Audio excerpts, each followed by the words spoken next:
On va parler beaucoup de Zadig et Voltaire, de la marque, de la cliente Zadig, de la façon dont les équipes Zadig, dont une partie est là, vous levez la main. Elles sont venus encourager Jonathan et voir ce que tu racontes. Donc on va voir comment les équipes de Zadig sont capables d'aller très très loin dans l'excellence de l'expérience client en ligne pour se rapprocher tant que possible que l'expérience que vous délivrez en boutique. Je sais que tu es un fan de retail, tu vas nous partager tout ça Jonathan, je vais te laisser te présenter. Ça fait un petit moment qu'on se connaît mais je ne sais pas tout. Là on a Jonathan dans son évolution, je crois que c'est ta photo de mariage. Ah, le avant-après. Le avant-après. Nous, c'est connu à peu près là. Je te laisse te présenter, raconter ton parcours. Bah, quasiment tout dit. J'ai toujours travaillé dans le digital. J'ai commencé en 2004 chez Pixmania. Après 4 ans chez Pix, j'ai cofondé une boîte B2B dans les télécoms. Puis un peu plus, quasiment 5 ans chez Etam. Et depuis septembre 2020 chez Zadig et Voltaire, en charge du digital, donc e-commerce, marketplace, service client, de l'IT digital et aussi de la partie CRM, dont on parlera tout à l'heure. Dont on va beaucoup parler aujourd'hui. Juste pour nous présenter Zadig en quelques chiffres. Je ne vais pas faire tous les points, mais c'est 820 millions de valeur de GMV, c'est 450 millions d'euros de chiffre, principalement un tiers en France, un tiers reste de l'Europe, un tiers les US.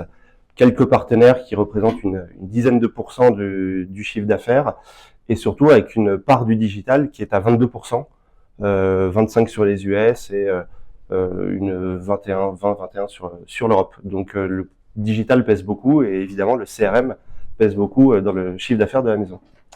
Super. Et on fera un focus sur le digital. En effet, si on se parle de la marque, on sait qu'il y a pas mal de points communs. En préparant la présentation, on s'est dit qu'il y avait pas mal de points communs entre Zadig et Relevant. On est cool. On est cool. On est cool, hein. On est pertinent. Je parle de nous tous. Nous, on est cool, c'est sûr. On est cool. Si ça te rassure, Relevant aussi, vous êtes cool. Merci.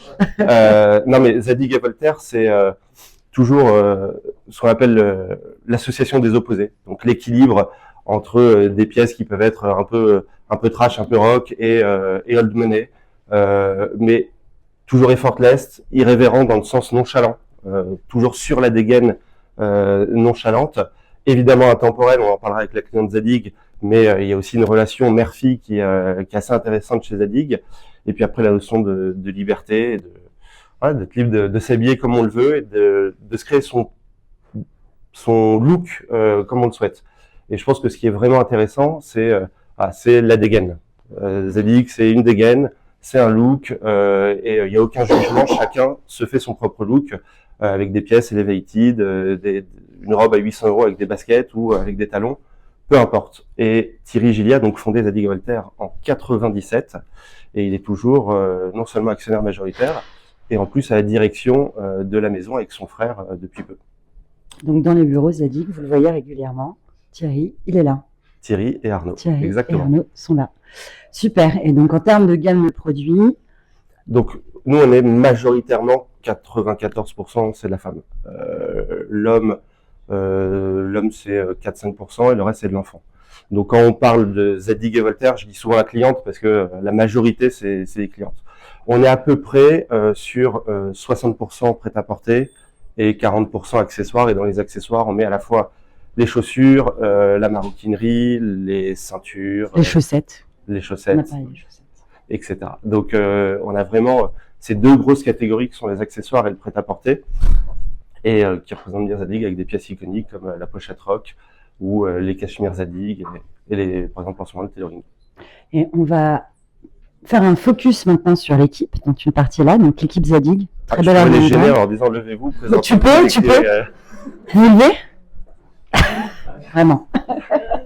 Désolée. On les encourage. Ça permet d'éviter les vexations si tu te trompes sur un titre ou autre. Voilà. Tu peux le faire. Ouais. Non, on va pas vous demander de vous présenter parce que c'était pas. Non, mais voilà, une équipe CRM, on n'est pas par rapport au poids du digital, par rapport à l'importance du CRM, on n'est pas une grosse équipe CRM. Il y a Aurore qui est la directrice CRM. On a 2 personnes en charge de tout ce qui va être activation offline, donc ce qui va être le gifting, ce qui va être les events, soit des events resort, soit des events de fin d'année. On va en parler juste après. on a une personne sur toute la partie vraiment data projet, et on a Pauline et Margot qui travaillent sur la partie activation online, donc l'emailing, les SMS, les push notifications et évidemment l'intégration de Relevant. Et tout ça pour un périmètre Europe, et sur la strat, un périmètre worldwide, puisqu'il y a des équipes aux US qui mettent en application ce qui est décidé par Aurore et moi sur le siège. Magnifique. Merci beaucoup. Et donc, vous retrouverez l'équipe tout à l'heure pour la partie networking si vous voulez interagir, poser des questions ou vérifier ce qu'a dit Jonathan plus tôt. Pour parler de stack marketing, plutôt qu'un slide un peu moche avec des logos pas à jour, on s'est dit qu'on allait vous présenter les solutions différemment. Très joli slide, Jonathan. Ouais, c'est aussi, ça fait partie de l'imagerie Zadig. On a parlé tout à l'heure de New Cool, d'Old Money. Évidemment, il y a le côté rock'n'roll. Et puis, on a un fondateur qui est fan d'art. Et donc, si vous allez dans nos boutiques, alors, tout type d'art moderne, il y a un ours très sympa au Palais des Congrès. Il y a des œuvres d'art aussi à Bruxelles, à Rond-Point des Champs-Élysées ou à Montaigne. Donc, l'art fait vraiment partie des concepts magasins, sachant qu'il n'y a pas de concept magasin, puisque chaque magasin a sa propre architecture. Donc, c'est à chaque fois très différent. Sur la partie technique, on a implémenté Salesforce courant 2023. Sur la partie référentiel client unique worldwide, Marketing Cloud, pardon, et Service Cloud pour la partie service client. Un site sur Magento 2, toutes les analyses de parcours et d'AB test avec Content Square et AB Testy, et évidemment Relevant, qu'on est obligé de mettre parce que c'est le sujet d'aujourd'hui. Mais plus sérieusement, Relevant, qui justement, parce que c'est vraiment ça boucle le sujet visite sur le site et envoi d'email, et le tout qu'on analyse et qu'on suit avec Content Square et AB Testy. Et d'ailleurs, tu parlais d'art, il y a un petit quiz, enfin une chasse au trésor. Quand vous verrez une autruche, vous dites « vu ». Ok, on va voir qui est le plus rapide. Ah, vous jouez pas. Vous ne jouez pas. Il y a une autruche à gagner. Il y a une autruche à gagner, une autruche empaillée. La cliente Zadig. On disait 94% des clientes. Qui est-elle? Je crois que... La cliente Zadig, en fait, je vais vous donner le stéréotype. Et justement, après, on va parler d'hyper-personnalisation. Évidemment, ce que je vous dis, il y en a des milliers qui sont évidemment toutes différentes. Mais on va dire qu'il y a deux clientes Zadig. Il y a la cliente prêt-à-porter, on va dire 42 ans et plus, acheteuse de mailles, de tailoring, qui connaît la marque depuis longtemps, qui est fidèle à la marque. Et on a la cliente accessoire, qui achète principalement de la maroquinerie, qui est plutôt 15-25 ans, et qui, elle, est vraiment sur, j'exagère à peine, un achat par an, j'économise pour mon sac pour la rentrée à l'université ou au lycée, ma pochette robe pour la soirée. Voilà, j'ai un voire deux achats par an, mais ça va pas au-delà. Et j'emprunte les tenues de maman. Alors, si maman l'autorise, parce qu'on va parler tout à l'heure des clientes, il y a des mères qui refusent que leur fille pille dans leur dressing, donc par générosité, achètent tout en double. Ok, et cette cliente, comment on l'adresse en boutique pour qu'elle ait une expérience tellement mémorable et engageante qu'elle revienne? Enfin, on a pas mal parlé entre Aurore, toi et moi, de la cliente. La cliente Zadig, elle est accro, elle a tendance à être en full look Zadig, à passer beaucoup de temps, à s'engager vraiment auprès de la marque. D'ailleurs, après, on verra ça. Le plus compliqué quand je suis arrivé chez Zadig, ça a été pendant quelques mois de comprendre l'expérience client en magasin. La relation qu'on a entre nos vendeuses et nos clientes est assez particulière. Elles s'envoient des WhatsApp, elles se tutoient, elle passe devant la boutique, elle l'invite à déjeuner parce que elle a 2 heures et elle déjeune avec sa responsable de boutique. Et donc il y a une expérience il y a une vraie proximité sans que ce soit non plus la familiarité. Voilà. Et il y en a qui se tutoient, qui s'envoient des textos, des WhatsApp. Donc on a même la semaine dernière, on a découvert un événement via ici que lorsque la cliente mettait plus les produits, elle les donnait à sa responsable de boutique qui du coup récupérait les produits de sa cliente et les mettait dans son dressing. Donc il y a vraiment cette proximité assez forte entre les deux, et vraiment l'objectif d'une bonne vente, c'est la cliente repart avec un produit, elle est contente d'avoir acheté ce produit. Elle se sent bien dans ce produit, elle se sent bien dans ses baskets. Et moi, ce qui m'a surpris un jour, je suis allé c'était à Rond-Point des Champs-Élysées. Il y a une cliente qui essaye un produit et la responsable de boutique, donc elle rentre, elle dit je veux cette robe, elle met cette robe, la responsable de boutique la voit dans la cabine et elle lui dit je peux vous dire quelque chose, vous ne vexez pas, ça vous va pas du tout, faut pas que vous l'achetiez. Et c'est la première fois où je me suis dit, mais on est dans un magasin, elle est omnibulée par son chiffre, elle est prête à l'acheter, elle lui dit juste, ça vous va, allez-y. Elle lui dit, en fait, faut pas que vous l'achetiez. Et donc là, elle est repartie sur un tour du magasin, quelle pièce vous plaise, etc. Et elle est repartie avec un autre produit qui lui allait aussi bien, mais dans lesquels elle était vraiment plus à l'aise. Donc voilà, c'est cette proximité au point de dire, moi, à votre place, je l'achèterai pas. Et il n'y a aucun problème, et au moment où on a eu cette franchise, elle reviendra, parce qu'elle sait qu'elle est dans une démarche, entre guillemets, saine, et pas oppressante de devoir acheter à tout prix tel ou tel produit. Et tu parlais des clientes VIC, notamment celle qui offre ses vêtements à sa conseillère. Ah bah, Donc, je crois que la semaine dernière, vous avez organisé quelque chose d'extraordinaire pour vos clientes. la stat qu'on a en interne, c'est à peu près 1% des clientes génèrent 15% du chiffre. Voilà, pour donner une image de ce qu'est la cliente VIC. Et donc là, on a invité la semaine dernière sur 2 jours nos meilleures clientes. Le premier jour pour un cocktail et le deuxième jour pour un dîner aux chandelles. Non, personne. Ok. Si, j'ai vu. Bon, elle est là, l'autre. Elle est là, elle est belle. C'est une vraie autruche empaillée. Hein. C'est une vraie autruche. Et donc l'objectif, c'était évidemment de leur présenter la nouvelle collection, d'avoir leur feedback sur la nouvelle co, la possibilité de voir les produits qui plaisent aussi pour faire du feedback aux équipes achats, les mettre en avant-première autant que faire se peut, ou en tout cas les mettre de côté lorsqu'elles arrivent pour leur dire la pièce que vous aviez spotée il y a 2 ou 3 mois, elle est à votre disposition. Mais évidemment, au-dessus de ça, il y avait un objectif CRM. Les clientes ont été choisies en fonction de la segmentation, avec soit un objectif de rétention, soit un objectif de fidélisation. Et donc, on les a accueillis. Et pour la petite parenthèse, on a des clientes qui viennent à leurs propres frais, 36 heures depuis la Grèce ou des US ou de Los Angeles l'année dernière, pour juste partager un moment chez Zadig & Voltaire. Et pour illustrer ce qu'on disait tout à l'heure, elles sont venues avec leur responsable de boutique. Et donc, ça leur a permis à la fois d'échanger avec les autres clientes et de pas se sentir perdues, et donc accompagnées de leur responsable de boutique. C'était une belle soirée. 2 belles soirées. C'était une très belle soirée. Ok. Bon, Très Zadig. Très Je Zadig. peux pas tout dire. Si. Bon, moi, j'aime pas le shopping en boutique. Jonathan.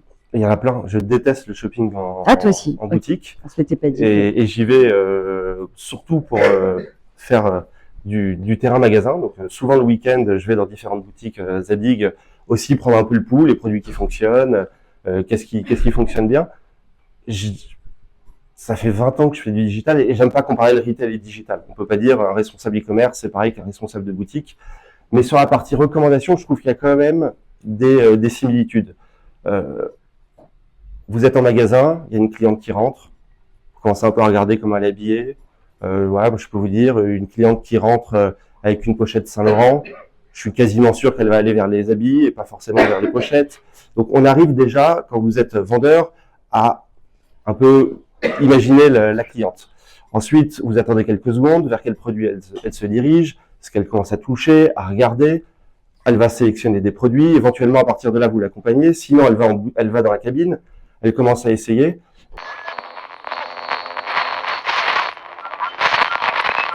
On est dans une belle histoire qu'on écrit. Je crois que tu as connu Vincent il y a très longtemps.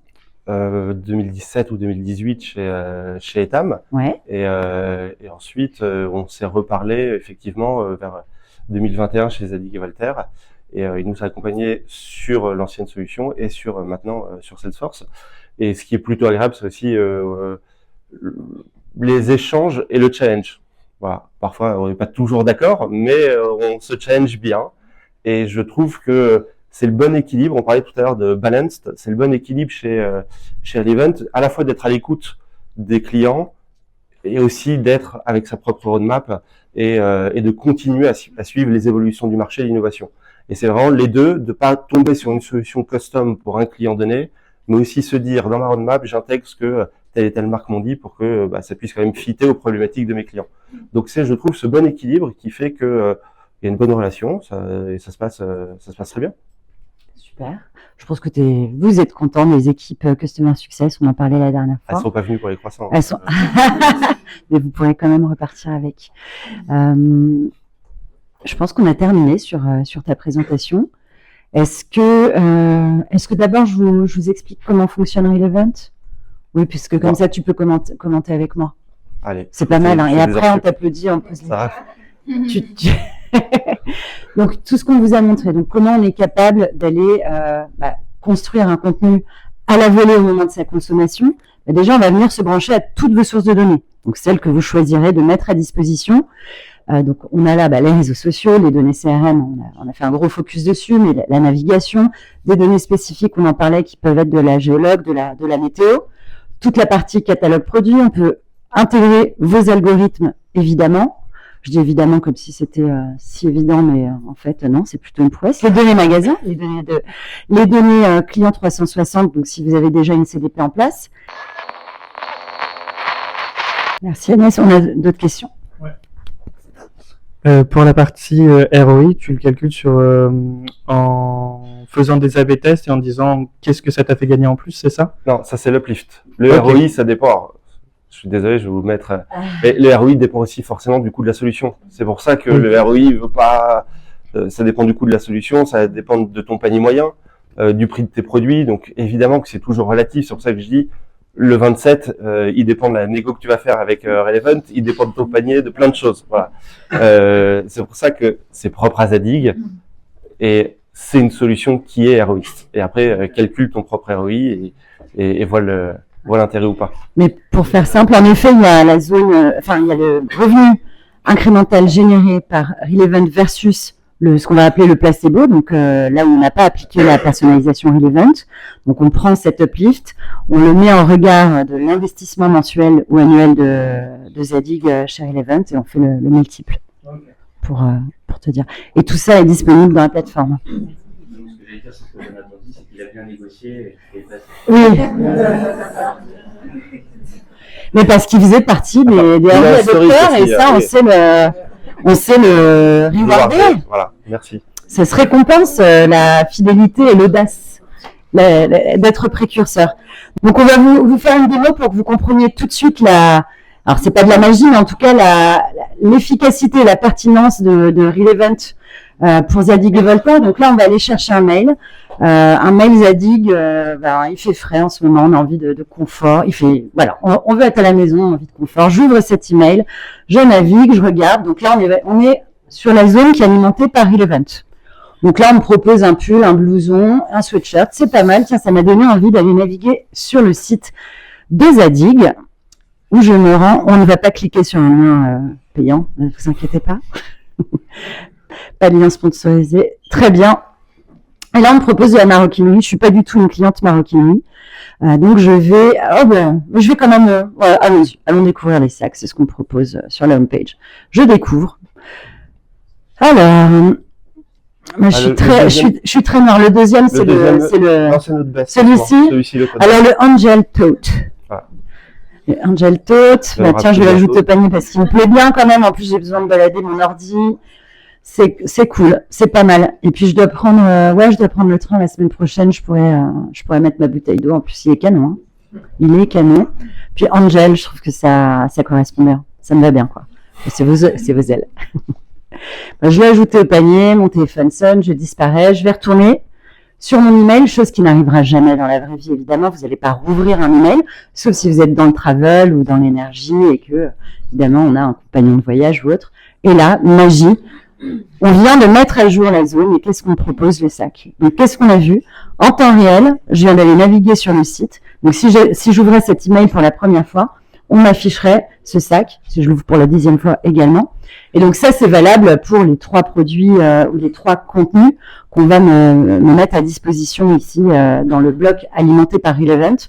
Là, on est sur une notion de bloc, mais dans les sujets qu'on a ensemble, c'est comment peu à peu on va donner un peu plus la main à Relevant pour, pourquoi pas, à l'instar de Etam ou de Clarins, dédier des mails full Relevant dont le contenu va être totalement alimenté par le cycle de vie de la cliente.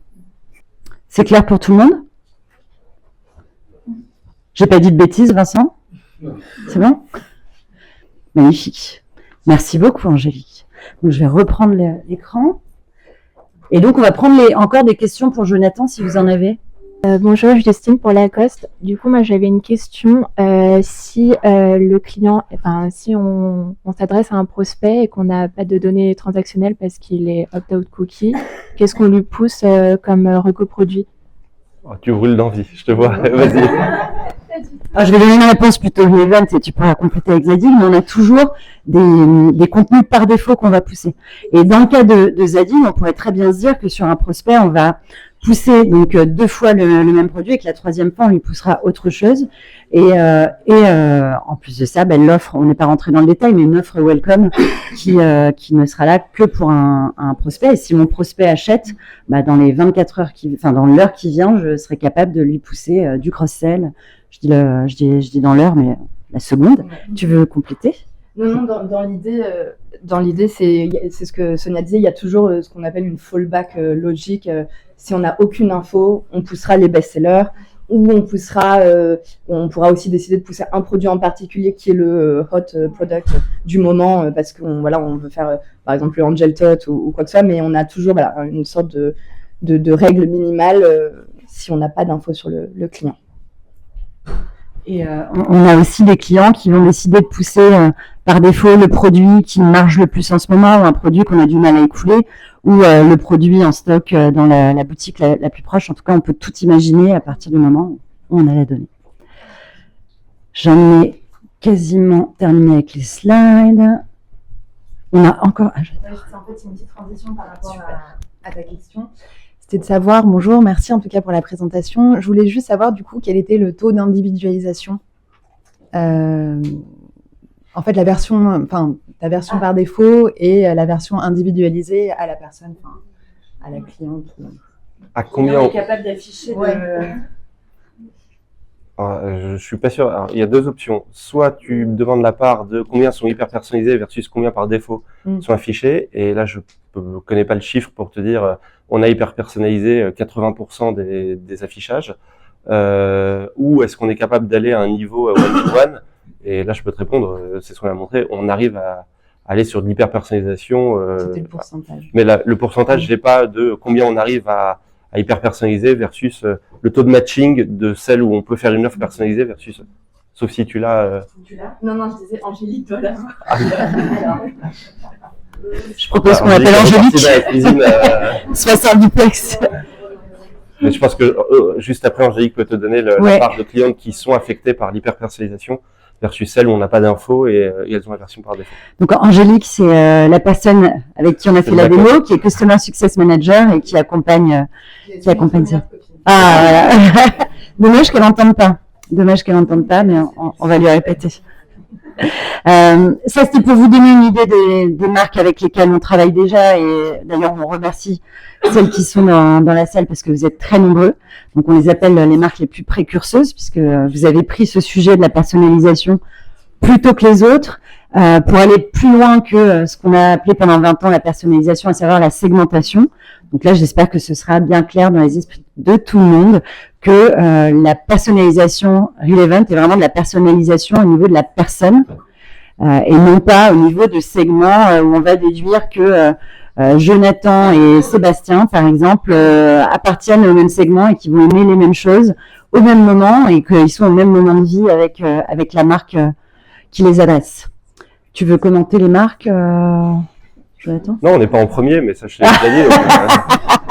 C'était le minimum de correction à avoir, mais bon, bref. Ne nous attardons pas. Non, mais aujourd'hui, on a Decathlon, Paris 2024. Julien, t'es au chômage ce soir? Demain? Ouais, j'ai reçu le mail suppression des données hier soir. C'est terminé. C'était le dernier témoignage client, Julien, en juillet. On a Monoprix, on a beaucoup de monde, on a beaucoup de personnes ici du groupe SNCP dans la salle. Donc, merci encore de votre fidélité et de votre engagement auprès de nous. Pour conclure, ce qu'on peut se dire, moi, ça m'a fait marrer quand je suis allée voir la page. Ce qui t'a fait rire, c'est ça. C'est ça. You've arrived at destination. C'est pas un montage. Si vous allez sur la page Insta, sur le compte Insta, donc ils sont arrivés à destination.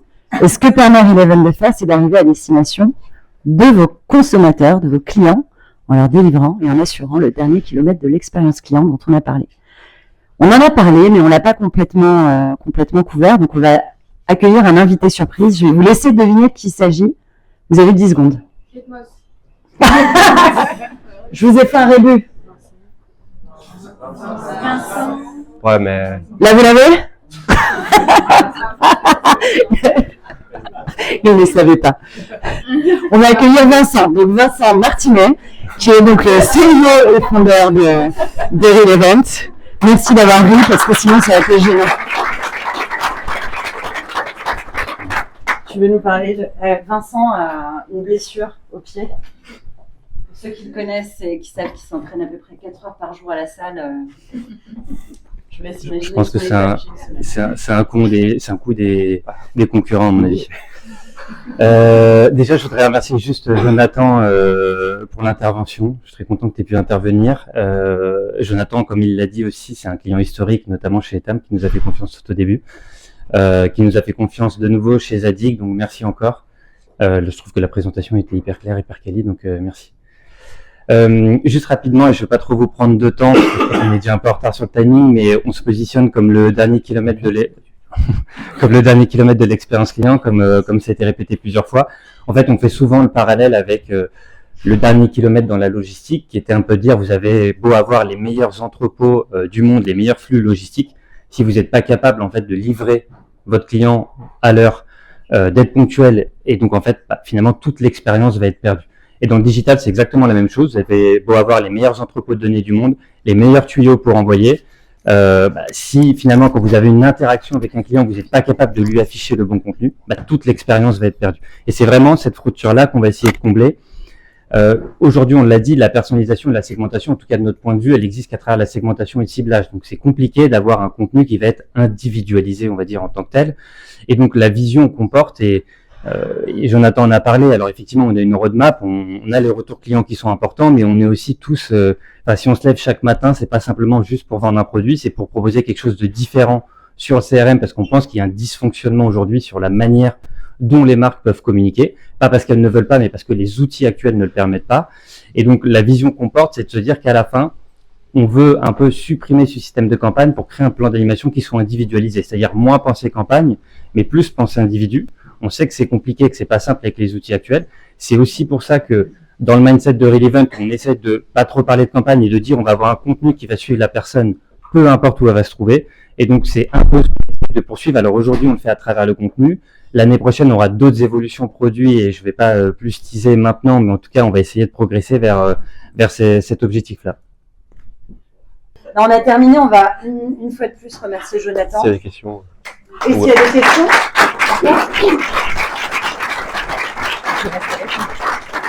Oui. Jonathan reste encore avec nous. Si vous voulez poser des questions maintenant, allez-y. J'ai une question. En fait, parce que Zadig et Voltaire, vous avez un programme de fidélité aussi? Non. Non, d'accord. Et comment... Pardon. Comment ça se passe en fait pour Relevant quand les enseignes ont des programmes de fidélité, c'est-à-dire que c'est intégré aussi comme... Oui, d'ailleurs, je pourrais t'envoyer le cas, notamment de Clarence qui a témoigné récemment. Dans le cadre du programme fidélité, ce qu'on va être capable de faire, c'est d'avoir toujours cette notion de cycle de vie. Et donc, alors, même pour revenir en arrière, une cliente qui ne serait pas encore adhérente au club de fidélité, tout au long des communications qu'on va lui mettre à disposition, on va être capable de lui proposer de rejoindre le programme de FID et pour l'inciter, lui montrer ce qu'elle aurait à y gagner. Donc potentiellement pousser des prix avec la remise FID qu'elle aurait ou le nombre de points qu'elle serait en mesure de cagnotter en fonction de tel ou tel produit. Une fois qu'elle a rejoint le club Clarence, on va être capable de la même façon de lui dire il te manque tant de... Alors c'est facile en plus chez Clarence parce que c'est 1 point 1 euro.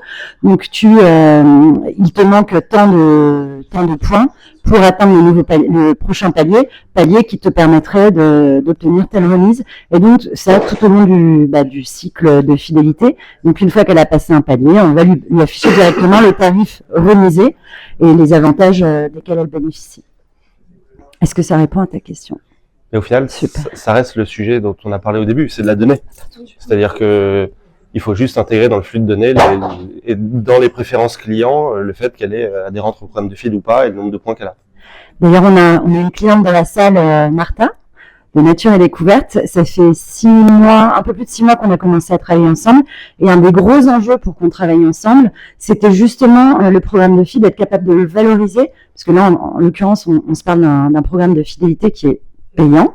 Et donc, comment vraiment on met en avant, on fait savoir parce que donc le programme de FIT, c'est quelque chose de très stratégique pour Nature et Découverte, mais quelque chose qui finalement était très connu chez Nature et Découverte, mais peut-être pas assez visible et expliqué auprès de leurs clients. Et donc, c'est sur ces logiques-là qu'on va travailler. Et puis, évidemment, le repeat d'achat, la préférence de marque. Mais en tout cas, c'était vraiment le sujet, point de départ pour travailler ensemble. Et bientôt, on aura un retour d'expérience de Nature et Découverte, une des marques préférées des Français. Est-ce qu'on a d'autres questions pour Jonathan? Pour Vincent? Pour moi? Bon, bah, on va y aller alors. On remercie encore, on applaudit Jonathan. Merci Lisa de ta confiance.